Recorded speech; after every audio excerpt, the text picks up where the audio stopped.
कहा जाता है जहां शाह वहां राह। इस सेशन में और विस्तार से हम जानेंगे, जिसमें TV9 भारतवर्ष की तरफ से निशांत चतुर्वेदी उनके साथ बातचीत करेंगे। मैं आदरणीय गृह मंत्री जी का स्वागत करता हूं TV9 भारतवर्ष के इस मंच पर। सत्ता सम्मेलन गुजरात, निशांत प्लीज।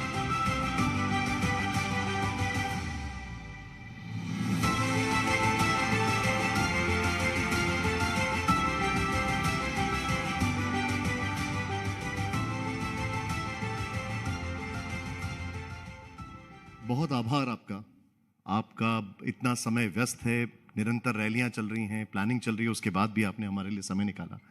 इसके लिए अमित शाह जी आपका बहुत बहुत आभार TV9 पर आने के लिए। आज अमित जी, सेशन का जो नाम है वो है कि जहां शाह वहां राह, और ये नाम हमने इसलिए रखा है क्योंकि गुजरात में जो कार्यकर्ता हैं वो भी यही कह रहे हैं।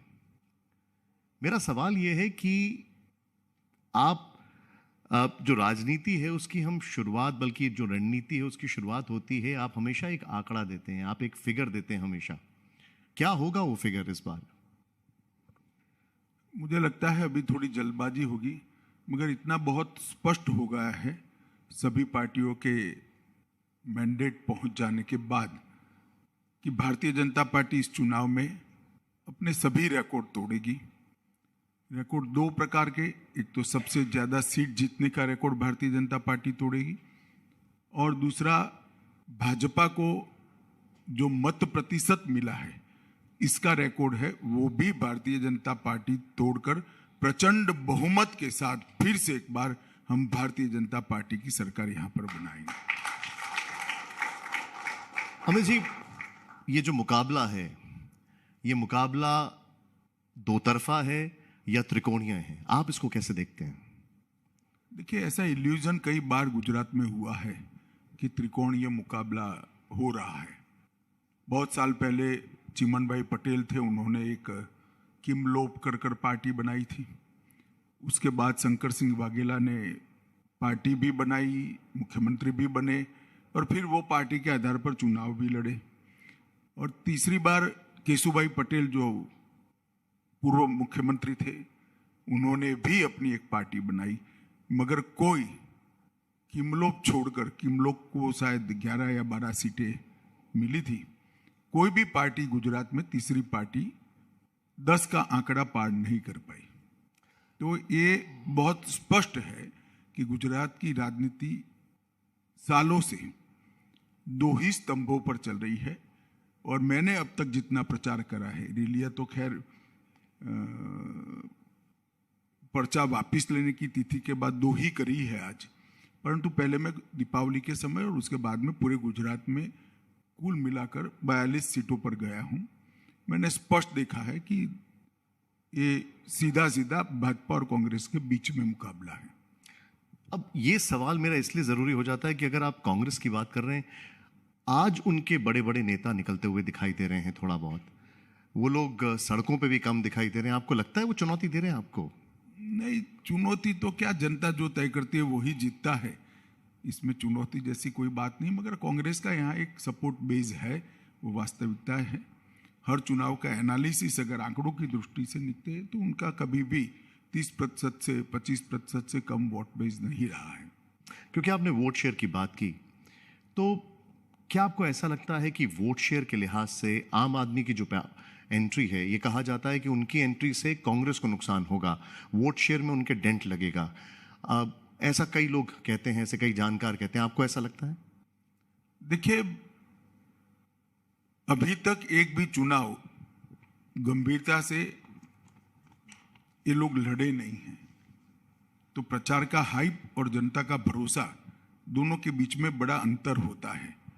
हमारे दावे जो राजनीतिक दल करते हैं, राजनीतिक नेता करते हैं, उसको जनता कितना स्वीकार करती है वो तो अब पहला चुनाव है, देखिएगा 5 दिसंबर को क्या होता है। मगर परिणाम जो भी हो, कौन कितना वोट प्राप्त करेगा, मैं इतना निश्चित बता देता हूं कि यहां पर फिर से एक बार प्रचंड बहुमत के साथ भारतीय जनता पार्टी की सरकार बनने जा रही है। क्योंकि आपने इस बात का जिक्र कर दिया, अब थोड़ी देर पहले मैं देख रहा था प्रधानमंत्री जी की रैली, उन्होंने कहा कि नरेंद्र का रिकॉर्ड टूटेगा और भूपेंद्र नया रिकॉर्ड बनाएंगे, तो आप भी शायद उसी तरफ हिंट कर रहे हैं। नहीं, ये मैं क्या बोलता हूं, प्रधानमंत्री जी क्या बोलते हैं, इससे ज्यादा जनता क्या बोलती है इसका महत्व चुनाव में होता है। और ये जनता कह रही कि इस बार भाजपा को अप्रत्याशित समर्थन मिलेगा। एक सवाल बार बार मन में आ रहा है, वो क्योंकि आज रैली हुई है और प्रधानमंत्री जी जब भी बोलते हैं तो उसको समझना जानना जरूरी हो जाता है। उन्होंने कहा कि गुजरात को बदनाम करने की कोशिश जो कर रहे हैं उन लोगों से बचना होगा। ये कौन लोग हैं आपके अनुसार? देखिए, मेरी व्याख्या करने की जरूरत नहीं, गुजरात की जनता को भली भांति मालूम है 2002 से 2022 तक किन लोगों ने गुजरात को बदनाम किया है।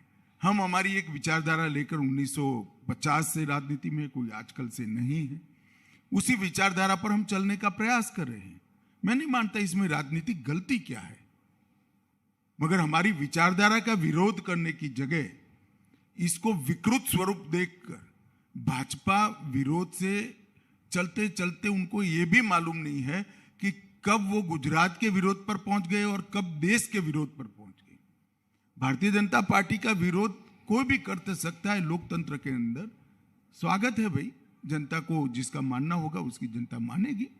परंतु आप कम से कम गुजरात और बाद में, क्योंकि अब भाजपा देश में भी शासन में है, देश का विरोध करने की हद तक पहुंच जाते तब जनता को थोड़ी कसक होती है। और मोदी जी ने जनता की कसक को वाचा देने का आज काम किया है, ऐसा मैं मानता हूं। लेकिन जब इतने साल तक आप सत्ता में रहे हैं और अब केंद्र में भी हैं, तो भी उस विचारधारा पे सवाल उठे तो थोड़ा अजीब लगता है। सवाल तो उठेंगे, डेमोक्रेसी है भाई, सब लोगों को जो जिनको अच्छा नहीं होगा वो सवाल करेंगे। मगर हमने इस विचारधारा के साथ 1950 से लेकर 2022 तक की यात्रा की है।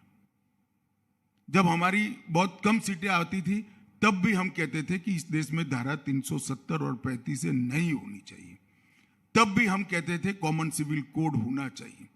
जब से राम जन्मभूमि का मामला आगे बढ़ा 90 के दशक से, तब से हमने कभी भी राम जन्मभूमि का मुद्दा नहीं छोड़ा। और आज देखिए, तीनों चीजें, तीनों हमारे वादे समाप्त होने की कगार पर है, समाप्त हो भी चुके हैं। जो धारा 370 को कांग्रेस इतने सालों तक बच्ची की तरह गोदी में सहलाती रही, वो धारा 370 को मोदी जी ने 5 अगस्त 2019 को एक झटके से संविधान से निकालकर कश्मीर को हमेशा के लिए भारत के साथ जोड़ने का काम कर दिया। और पूरा देश आज इस बात से खुश है और गौरव का अनुभव करता है। उस वक्त कांग्रेस पार्टी और ये सारी पार्टियां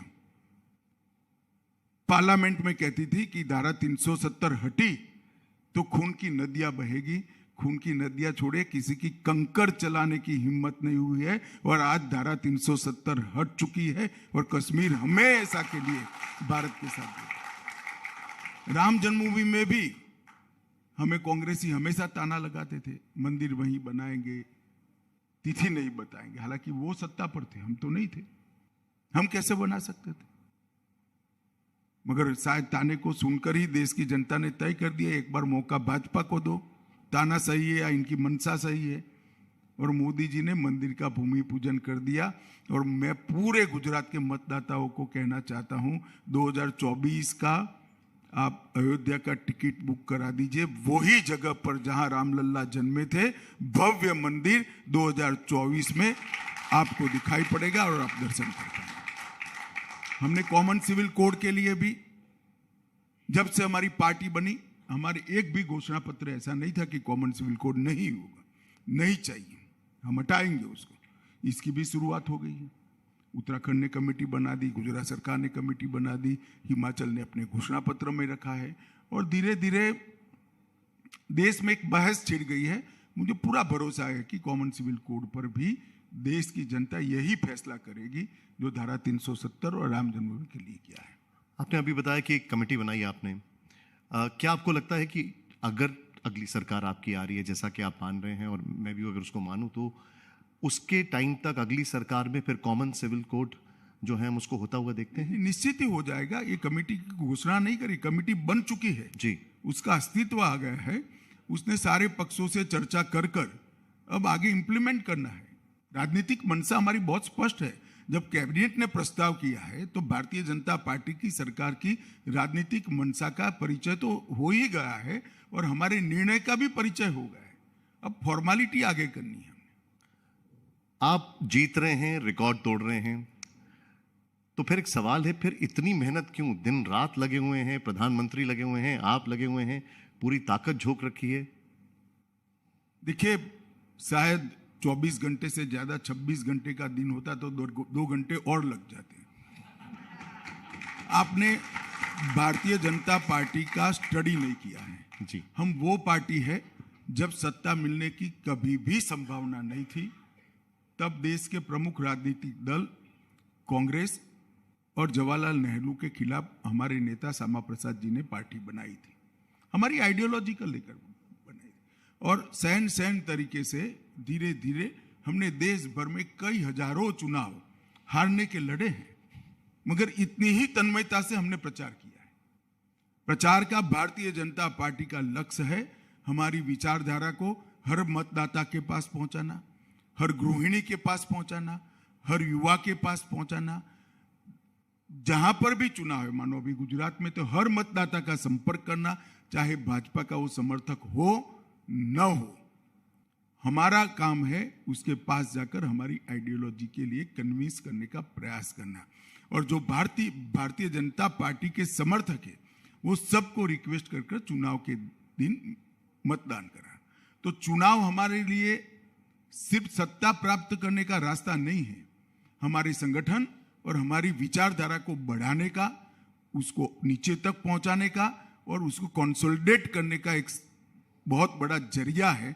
इसीलिए मोदी जी कहते हैं चुनाव लोकतंत्र का उत्सव होता है। भला आप मुझे बताइए, उत्सव इतना बड़ा चल रहा हो तो कोई भी व्यक्ति घर पे कैसे बैठ सकता है? जनता के बीच में ही जाना चाहिए, जो हम कर रहे हैं।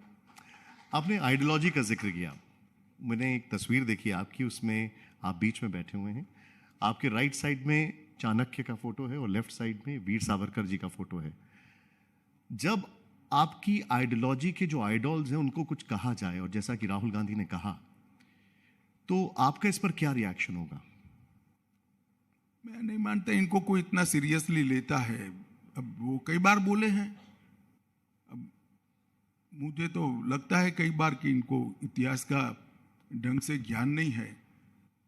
भारत में आजादी के आंदोलन के शुरुआत के पहले, कांग्रेस पार्टी ने जो आजादी का आंदोलन शुरू किया, उसके पहले भारत को स्वतंत्र करने के लिए विदेश में रहकर किसी ने बहुत बड़ा संघर्ष किया तो वो वीर सावरकर थे।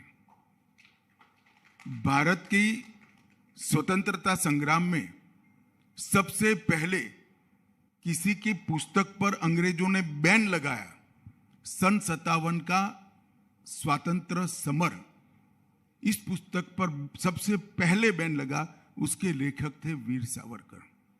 और जो लोग वीर सावरकर के लिए अलग प्रकार की सोच रखते हैं, मेरा उनसे विनंती है कि एक बार सेल्युलर जेल में जाए और 10 घंटे सावरकर जी को जिस कोठरी में रखा था वो कोठरी में निकाल कर आए, तब मालूम पड़ेगा कि 2 आजीवन कैद किसी व्यक्ति को इसी कोठरी में काटने का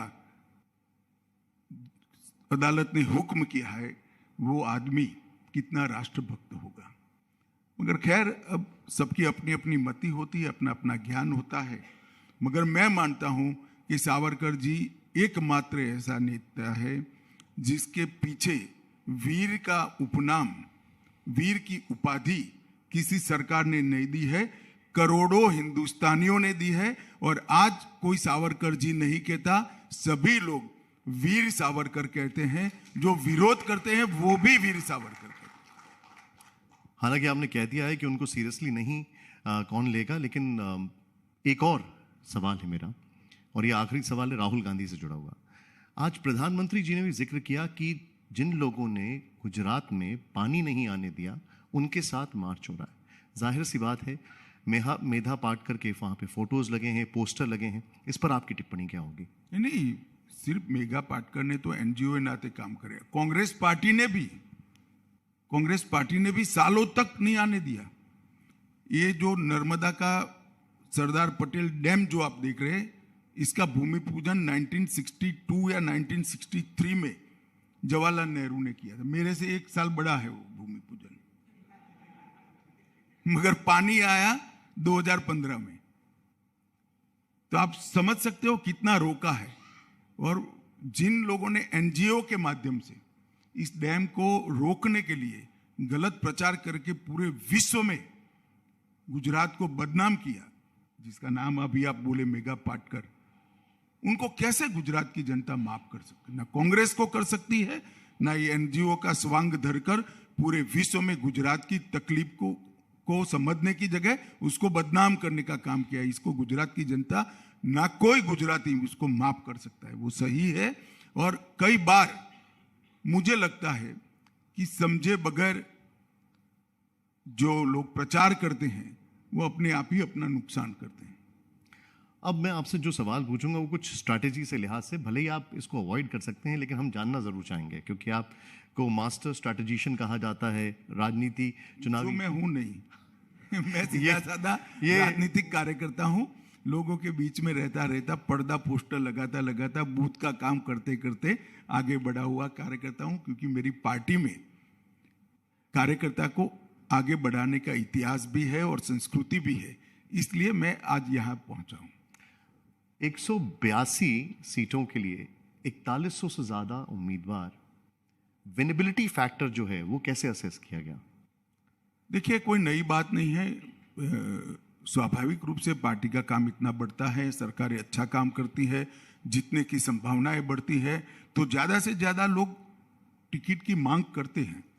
मगर वहां पर पार्टी का संगठन इतना पुराना है कि हर जिले में हमारे पास जिले को जानने वाले, सीट को जानने वाले कई हमारे संगठनात्मक नेता उपलब्ध हैं। उनको हर चीज की जानकारी भी है और वो बिना किसी संकोच से, बिना किसी डर से हर प्रत्याशी के लिए अपना अभिप्राय प्रदेश के पार्लियामेंट्री बोर्ड को देते हैं और प्रदेश का पार्लियामेंट्री बोर्ड उस जिले स्तर से आए हुए अभिप्रायों को संकलित कर असेसमेंट लगाता है।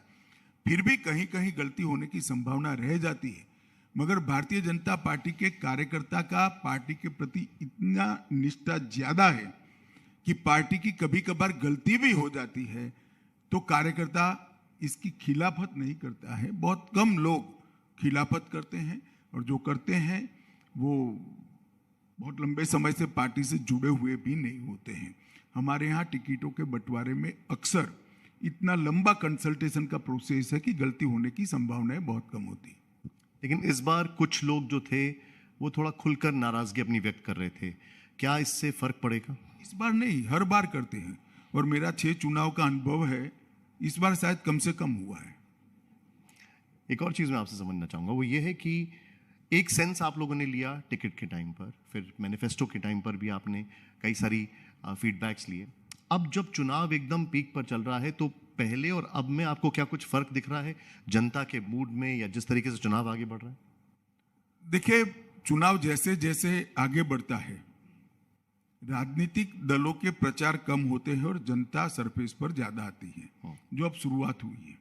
आप 5 दिन और जाने दीजिए, सिर गुजरात की जनता ही कर देगी, सब लोग बोलने लगेंगे फिर से एक बार मजबूती से भाजपा की सरकार बनने जा रही है। सवाल यह है कि कुछ मंत्रियों के टिकट भी कटे, अब क्या उनकी परफॉर्मेंस को लेकर सवाल उठने लाजमी नहीं है? जरा भी नहीं है भाई। कई सारे रोल होते हैं पार्टी में, कई लोगों के टिकट कटते हैं, वो पार्टी का संगठन का काम करते हैं, कई लोग संगठन का काम करते हैं, उनको टिकट मिलता है। पार्टी में हर व्यक्ति एक ही प्रकार की भूमिका करेगा ऐसा तो कभी संभव नहीं होता है। और जिनके टिकट कटे हैं वो भी ज्यादातर लोग, मैं सबको जानता हूं, इतने अरसे से इनके साथ ही एक सह कार्यकर्ता के रूप में काम किया है, ज्यादातर लोग काम में लग गए हैं और खुद चुनाव उठा रहे हैं। कई जगह तो नए प्रत्याशी है तो प्रत्याशी पीछे है और जिसका टिकट कटा है वो आगे है, तो अच्छे तरीके से काम हो रहा है। कांग्रेस ये आरोप लगाती है बार बार कि हमारे कई नेताओं को इन्होंने लिया अपनी पार्टी में। नहीं, वो हम पर आरोप लगाने की जगह उनको आत्मचिंतन करना चाहिए कि वो क्यों छोड़कर जा रहे हैं। अगर वो हमारी ही चिंता करेंगे, अपनी पार्टी की नहीं करेंगे, तो शायद ऐसा ही होगा। अमित शाह जी, एक चीज है, कल तक जो लोग आपकी पार्टी से नाराज थे, अब वो मंच पर नजर आते हैं, इतना बड़ा दिल दिखाते हैं। मैं हार्दिक की बात कर रहा हूं, अल्पेश की बात कर रहा हूं, कैसे माफ कर देते हैं आप लोग? नहीं, हमारे माफ करने का सवाल नहीं है। देखिए, राजनीति के अंदर कोई भी व्यक्ति एक स्टैंड लेता है और over a period of time जब जनता का संपर्क उसका बढ़ता है, संसर्ग उसका बढ़ता है, कुछ तथ्य सामने भी आ जाते हैं, तब मालूम पड़ता है कि वो स्टैंड ठीक नहीं था। तो उसी को पकड़कर राजनीति आगे नहीं चलती है। जब वो भारतीय जनता पार्टी में आते हैं तब उनको मालूम है कि पार्टी आइडियोलॉजी बेस्ड पार्टी है, कैडर बेस्ड पार्टी है और संगठन का महत्व जानने वाली पार्टी है। तो जब भारतीय जनता पार्टी कोई ज्वाइन करता है तब उसके मन में ये बहुत स्पष्ट होता है कि आइडियोलॉजी को स्वीकार कर चलना है और इसकी कार्य संस्कृति को भी स्वीकार कर चलना है। अगर ऐसा कर कोई खुले मन से चुनाव के वक्त आता है तो उसका स्वागत है, बाकी निर्णय तो जनता ने करना होता है। Plus winnability factor. Winnability factor हमेशा नहीं होता। लास्ट टाइम वो हमारे खिलाफ ही तो फिर भी हम जीत गए थे। बिल्कुल। एक सवाल जो बार बार आ रहा है और ये कांग्रेस की तरफ से पूछा जा रहा है क्योंकि अब वो एक्टिव हो गए, वो ये कह रहे हैं कि डबल इंजन की सरकार की बात की जाती है और जो गुजरात का इंजन है उसमें बार बार चेहरे बदले गए। देखिए, ये बिल्कुल गलत प्रचार है। कांग्रेस के मुख्यमंत्रियों का एवरेज सत्ता में रहने का समय निकाल दीजिए और भारतीय जनता पार्टी का निकाल दीजिए, हम उनसे 3 गुना ज्यादा है। और जहां तक गुजरात की बात है, नरेंद्र भाई लंबे समय तक मुख्यमंत्री रहे, भाजपा ने कभी नहीं बदला। नरेंद्र भाई के बाद आनंदीबेन आई, हमारे यहाँ 75 साल का एक परंपरा बना हुआ है। आनंदीबेन 74 साल और 10 महीने तक शासन की। उसके बाद विजय रूपानी आए, उन्होंने भी अपने 5 साल पूरे किए। अब भूपेंद्र भाई आए, भूपेंद्र भाई के नेतृत्व में ही चुनाव लड़ रहे हैं, इनके चेहरे के नीचे ही चुनाव लड़ रहे हैं। कहाँ बार बार बदलने का सवाल है? मगर ये डबल इंजन की सरकार की बात हमें पूछ रहे हैं। मैं सिर्फ इतना, अभी मैं गुजरात में जहां जा रहा हूं एक पोस्टर लगा हुआ है, काम बोले छे, मतलब काम बोलता है। भाई 1990 से इस राज्य में कांग्रेस सत्ता में ही नहीं है। 1990 से 90 से 2022 32 साल हो गया। तो अब आपने 32 साल में काम कैसे करा? सत्ता में तो हम हैं और काम अगर बोलता है तो फिर हमारा बोलता है। तो कांग्रेस भी बोलती है कि भाजपा का काम बोलता है। उनका नारा ही बताता है कि भाजपा की डबल इंजन की सरकार ने अच्छा काम किया है, उनका ही नारा बताता है। वो कहते हैं इंडस्ट्रियल डेवलपमेंट बहुत हुआ। तो 90 के बाद तो आप सत्ता में हो ही नहीं। घर घर बिजली पहुंचा, आपके वक्त तो अंधेरा था। गांव में 7 घंटे में बिजली पहुंचती थी। शांति का शासन किया, तो आपके वक्त में तो 365 दिन में से 250 दिन कर्फ्यू रहता था। न जाने कितने अगिनत राइट्स होते थे और कितने माफिया घूमते थे। स्मगलिंग का कोई ठोर ठिकाना, रोकने का कोई तरीका नहीं था। तो शांति स्थापित की, वो भी भाजपा ने की।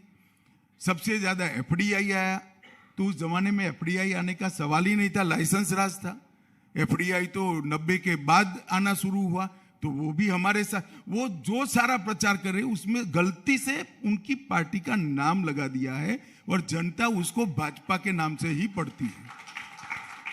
एक, क्योंकि हमने इस चीज का जिक्र किया, तो एक ये जिज्ञासा भर है, लेकिन आज प्रधानमंत्री जी ने कहा कि हमने मेडिकल की सीट्स 1200 से 66,000 कर दी, पानी उन इलाकों में पहुंचाया जहां नहीं था।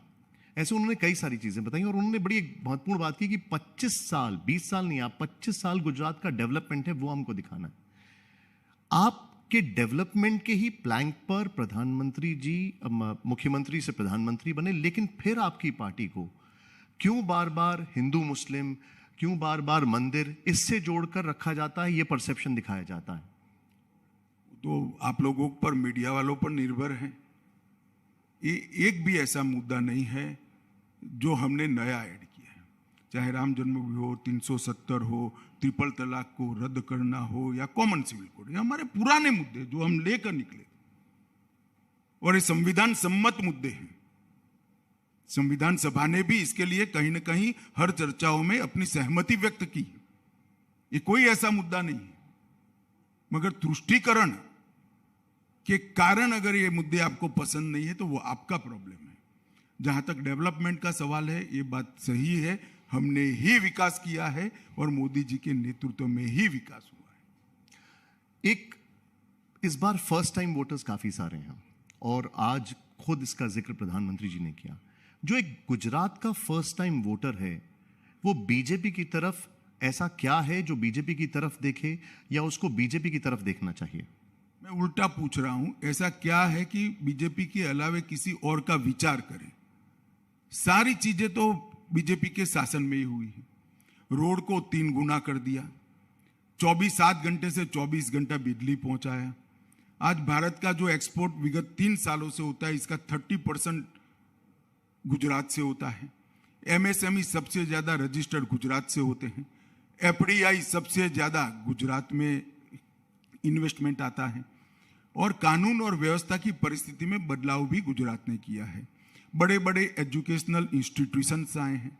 टेक्निकल एजुकेशन के लिए हमने बहुत सारे नई विधाओं के यूनिवर्सिटी से लेकर कॉलेजों तक खोले हैं।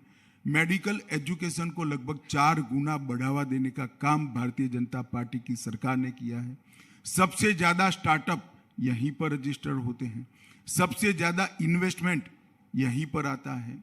जो विकास के दृष्टि से पिछड़ा माने जाने वाले क्षेत्र थे, आदिवासी और सागर किनारे के क्षेत्र, वहां पर मोदी जी के समय में वनबंधु कल्याण योजना और सागर खेड़ू कल्याण योजना लाकर हमने उस क्षेत्रों तक भी विकास पहुंचाने का काम किया है। कोई भी ऐसी बात नहीं है जिससे गुजरात के युवाओं को भाजपा के अलावे कहीं और जाने की जरूरत हो। और राजनीति में भी आना है तो सबसे अच्छी पार्टी स्वाभाविक रूप से भाजपा ही है, इसके लिए भी कहीं और जाने की जरूरत नहीं है।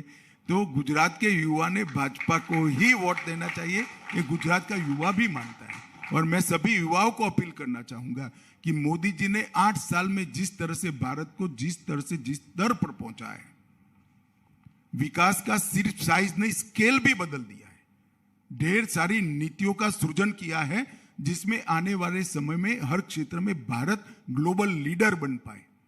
और इसमें आपके लिए एक वैश्विक मंच तैयार किया है नरेंद्र मोदी जी ने। तो युवाओं ने स्वाभाविक रूप से भारत के साथ जुड़ना। हर युवा चिंतित था आतंकवाद से, और कांग्रेस के 10 साल अभी गए सोनिया मनमोहन वाले, उसमें हर रोज कोई ना कोई आतंकवादी घटना होती थी। मोदी जी के आने के बाद भी 2 बड़ी घटनाएं हुई, उरी और पुलवामा में।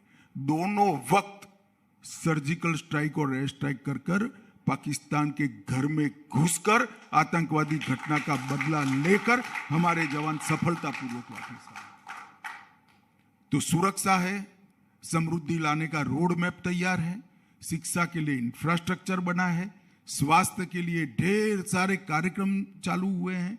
मुझे नहीं लगता युवा और कुछ ढूंढता होगा।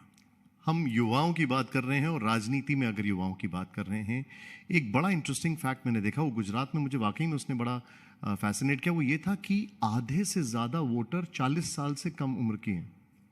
आज हमारे साथ हर्षी भी थे, तेजस्वी सूर्या भी थे। क्या बीजेपी ने जनरेशन नेक्स्ट के लिए राजनीति में प्लानिंग करना शुरू कर दिया है? वो तो हमेशा से होता है। हमारे यहाँ जनरेशन गैप कभी बहुत बड़ा नहीं होता है। 2nd layer, 3rd layer, 4th layer तैयारी होते हैं। जैसे जैसे जनरेशन चेंज होती है एक लेयर ऊपर आते जाते हैं। हमारे यहाँ सालों से है, कोई नई बात नहीं है। मैं बात करूंगा कुछ ऐसे इश्यूज की जो थोड़े से डिस्टर्बिंग रहे गुजरात के अंदर। उसमें से एक इशू है बेट द्वारका में जो हुआ, और खासकर जिस तरीके से वो सब कुछ होता रहा, लेकिन आप लोगों ने एक्शन लिया। लेकिन क्या वो एक नेशनल सिक्योरिटी के लिए थ्रेट है अभी आने वाले समय में? और भी इसमें डिस्टर्बिंग क्या है वो पहले नहीं, मैं ये जानना चाहता हूं कि जिस तरीके से वो अतिक्रमण होता रहा, ये अपने आप में एक हैरान करने वाली बात थी। उसके बाद आप लोगों ने एक्शन लिया। ये अतिक्रमण बहुत सालों से हुआ था, वो चल रहा था। जब गुजरात सरकार के पास पुख्ता रिपोर्ट आई कि अब ये सिर्फ गरीबों के एंक्रोचमेंट का मामला नहीं रहा है, गरीबों के अतिक्रमण का मामला नहीं रहा है, या वेस्टेड इंटरेस्ट ग्रुप का एंट्री हुआ है, बड़ी कठोरता के साथ भूपेंद्र पटेल और हर्ष की जोड़ी ने बहुत सफलतापूर्वक वहां पूरा क्लीनिंग अप करने का ड्राइव लिया और पूरी गुजरात की जनता आज बेट द्वारका की सफाई से खुश है। अमित जी, क्या कोई और भी इलाके हैं ऐसे जो आपके स्कैनर पर हैं? देखिए, सार्वजनिक बहस का मुद्दा नहीं होता था है जी। प्रशासन ने ये तय करना होता है जिसमें इस प्रकार से इनपुट मिले। ये रूटीन टाइप का एंक्रोचमेंट नहीं है। अब यहाँ पर वेस्टेड इंटरेस्ट ग्रुप भी इन्वॉल्व हो गए हैं, तब कठोरता से कार्यवाही करनी चाहिए। बेट द्वारका के अलावे भी सागर किनारे के सारे जिलों में भूपेंद्र पटेल जी की सरकार ने बहुत अच्छे तरीके से एंक्रोचमेंट को हटाने का फैसला लिया है, हटाया भी है, मगर उसमें भी विपक्ष अपनी नीति ही स्पष्ट नहीं कर पाता। ये चुनाव के वक्त किया, चुनाव के वक्त किया। भाई, चुनाव के वक्त किया है, पहले किया या बाद में किया, करना चाहिए या नहीं करना चाहिए, कांग्रेस पार्टी ने इसका जवाब देना चाहिए। क्योंकि आप चाहते हैं कि बेट द्वारका पर अनधिकृत एंक्रोचमेंट बना रहे, नकली मजारे बनी रहे, तो बता दीजिए गुजरात की जनता। और नहीं चाहते हैं तो शाबाशी दीजिए मुख्यमंत्री को। तीसरा ऑप्शन क्या होता है इसमें?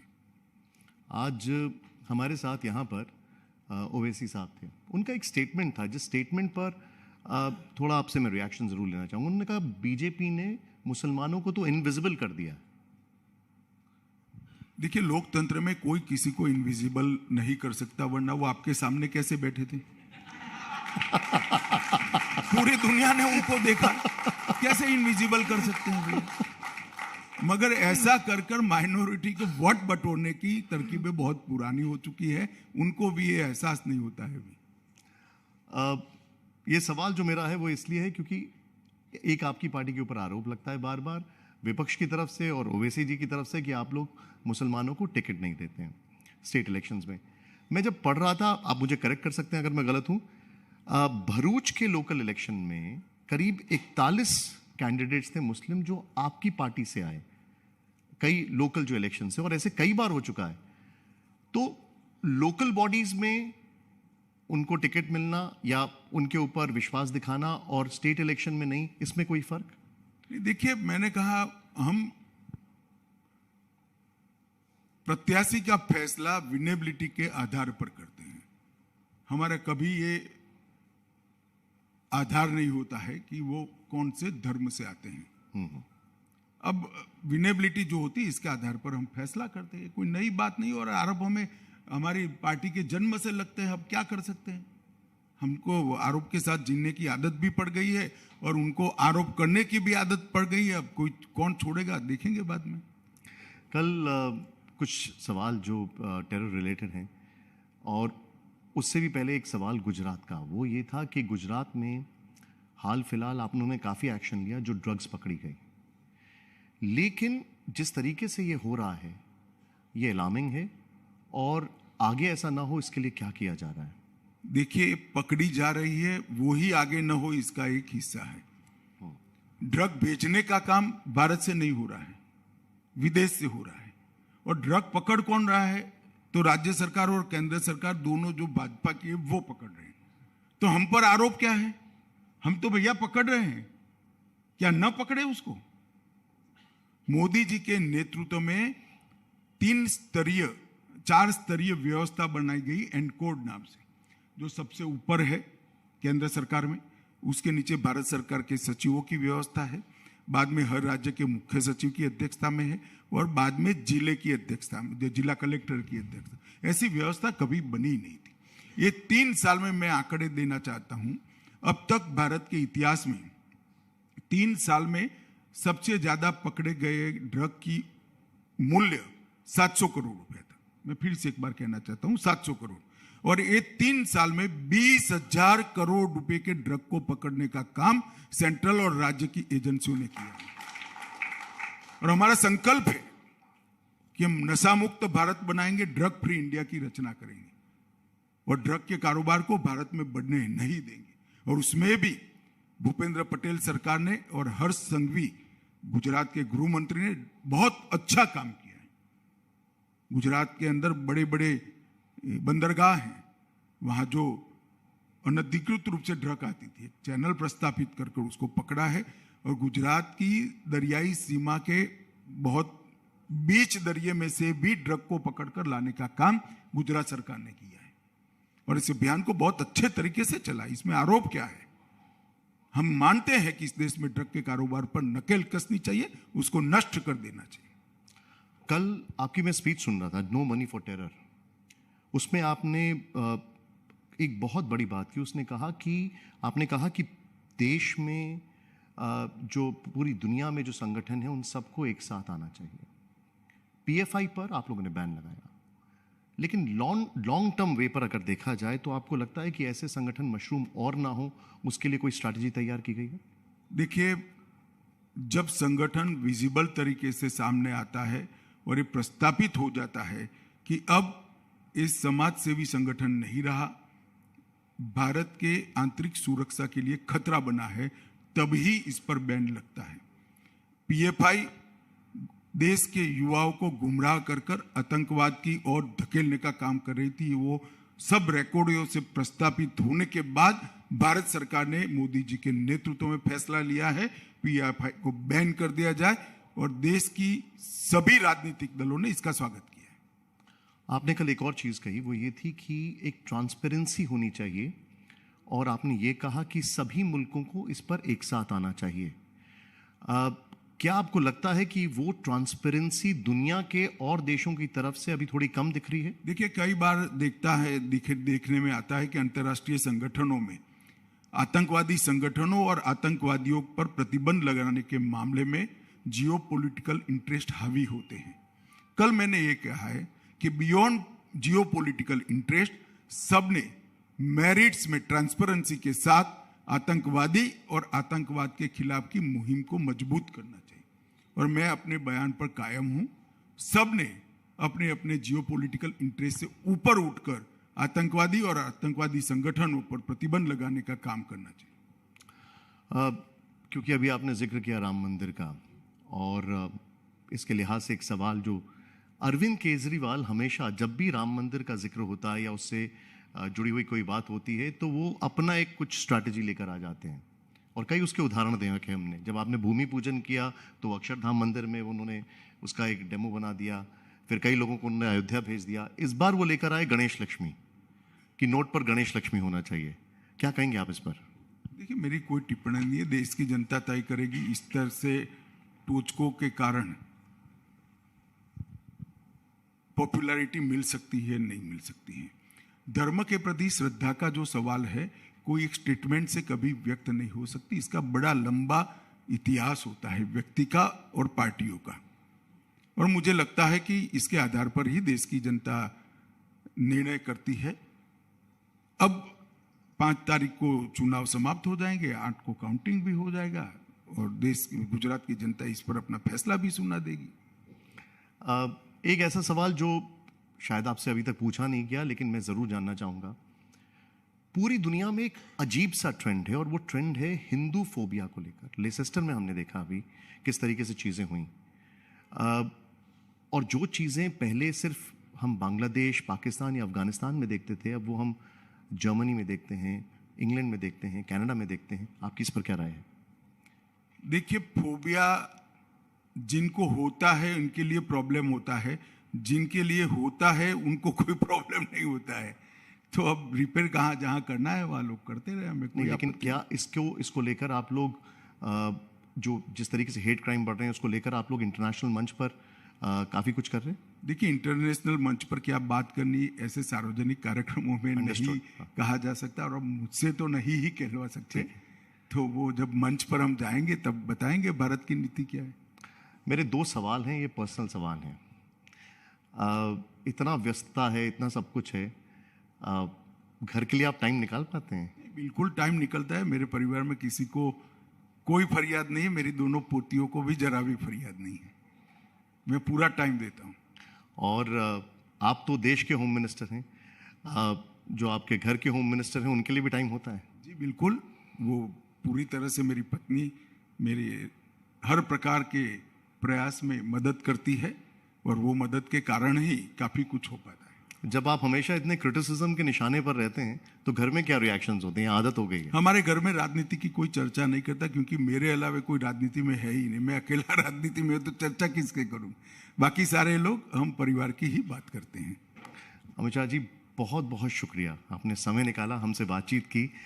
अंत में मैं टीवी 9 के दर्शकों को एक बात निश्चित कहना चाहता हूं कि 1995 से लेकर 1990 से 95 हम साथी दल के रूप में सरकार में रहे।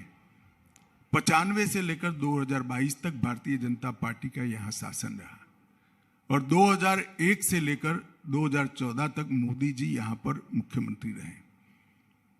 2001 से 2014 तक का जो समय है वो देश भर के लोकतांत्रिक इतिहास के लिए ऐतिहासिक समय है, क्योंकि वो ऐसा एक कालखंड था जब देश में यूपीए की सरकार थी और हर स्तर पर जनता में निराशा थी और लोग लोकतंत्र पर की अपनी श्रद्धा गंवा बैठे थे। उस वक्त मोदी जी ने सर्वस्पर्शीय सर्वसमावेशक विकास का एक मॉडल दिया। सुरक्षा कैसे सुनिश्चित हो सकती है इसका एक मॉडल दिया। दुनिया भर की बड़ी बड़ी कंपनियों को गुजरात में कैसे आकर्षित किया जा सकता है, वाइब्रेंट गुजरात के माध्यम से, इसका भी एक मॉडल दिया। इंफ्रास्ट्रक्चर को कैसे बढ़ाया जा सकता है, इसका भी मॉडल दिया। शिक्षा संस्थानों को बहुत अच्छे तरीके से रीबिल्ड कर युवाओं के लिए वैश्विक मंच कैसे तैयार किया जा सकता है, उसका भी उदाहरण यहां प्रस्तापित किया। और ये विकास ने गुजरात का राजदूत बनकर, भारतीय जनता पार्टी का राजदूत बनकर समग्र देश के अंदर भारतीय जनता पार्टी और नरेंद्र मोदी जी की ख्याति को पहुंचाने का काम किया। उसके आधार पर ही मोदी जी 14 में देश के प्रधानमंत्री बने और 14 से 22 ये 8 साल देश के विकास में बहुत महत्वपूर्ण रहे हैं। देश का अर्थतंत्र 11वें नंबर पर था, आज 5वें क्रमांक पर सिर्फ 8 साल में आया है। ये बहुत बड़ी उपलब्धि है। सुरक्षा की दृष्टि से आंतरिक सुरक्षा और बाह्य सुरक्षा देश सुनिश्चित है। दुनिया भर के लिए आज भारत इन्वेस्टमेंट का डेस्टिनेशन बना है और भारत की साख इतनी मजबूत है कि 35,000 बच्चों को भारत में वापस लाने के लिए रसिया और यूक्रेन 3 दिन के लिए अपना युद्ध का विराम कर देते हैं। ये सारा सिर्फ 8 साल में हुआ है और इस सब की नींव गुजरात है। 2001 से 2014 का मोदी जी का कालखंड इसकी नींव है। और मैं गुजरात की जनता को करबद्ध विनंती करना चाहता हूं कि मोदी जी भले आज देश के प्रधानमंत्री बने, इनकी नजर गुजरात पर है और मोदी जी ने एक ऐसी व्यवस्था खड़ी करी है कि उनके जाने के बाद भी ये व्यवस्था सुचारू रूप से चल रही है। अतः मेरा आप सबसे करबद्ध निवेदन है कि एक मौका फिर से भाजपा को दीजिए, जिसको आप जानते हैं उसी को वोट दीजिए और उसी को फिर से एक बार सरकार बनाकर गुजरात और गुजरात के माध्यम से देश का विकास करने का मौका दीजिए। भूपेंद्र भाई और नरेंद्र भाई का हाथ मजबूत करिए। बहुत बहुत धन्यवाद।